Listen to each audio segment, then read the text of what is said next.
చేస్తుంటారు.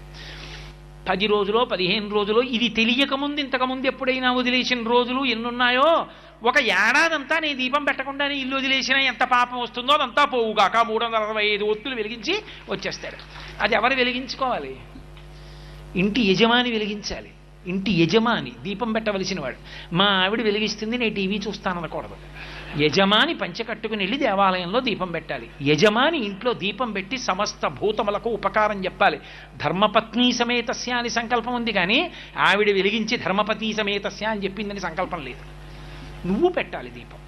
కాబట్టి పురుషుడు యజమాని ఇంటికి. కాబట్టి యజమాని ఆ రోజున ఇది చెయ్యకపోతే అతనికి పరమేశ్వరుడు ఇచ్చినటువంటి అద్భుతమైన అవకాశాన్ని జారవిడుచుకున్నవాడు అవుతాడు.